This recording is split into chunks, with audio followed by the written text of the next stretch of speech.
So what does all this mean for dog shows? Well, dogs docked before April 2007 can compete at all dog shows. Dogs docked after April 2007 cannot show anywhere that there is a paying audience, such as here at the NEC. Dogs docked legally overseas after April 2007 will not be able to compete at shows like Crufts.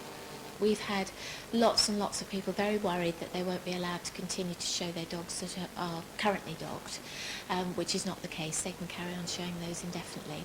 We are going to do our very best so that everybody understands where the law is going.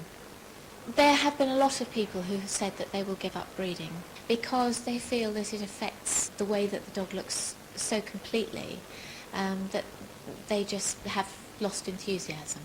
Now, whether in the fullness of time people will come back to breeding or new breeders will come in, I think we have yet to see.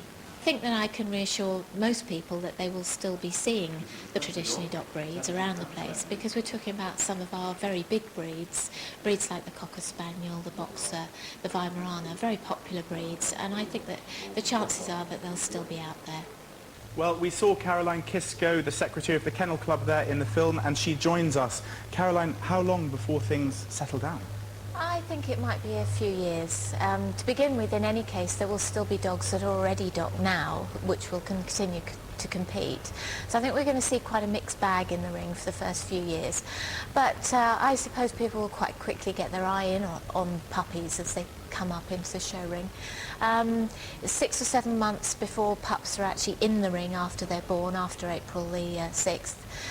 So possibly in the autumn time we'll start to see winter time and so on, more dogs out there. Now in Scotland it's a complete ban, yeah. But in England and Wales there are exemptions for working dogs? For working gun dogs, well, working dogs, terriers and gun dogs, but mainly within the gun dog breeds, field trial people and so on.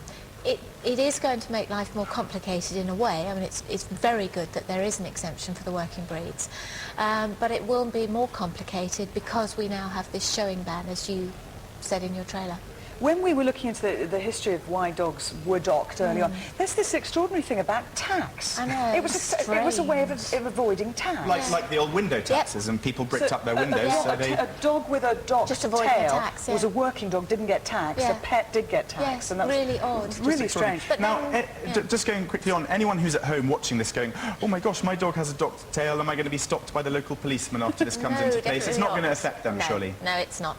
Any dog that has already been legally docked is completely unaffected by this, whether it be in the show ring or in normal society, no difference at all. And after April, after the Act comes in, how are the Kennel Club going to police it? Are you at all? No, we're not. We've actually said all along that it is actually going to be such a complicated situation.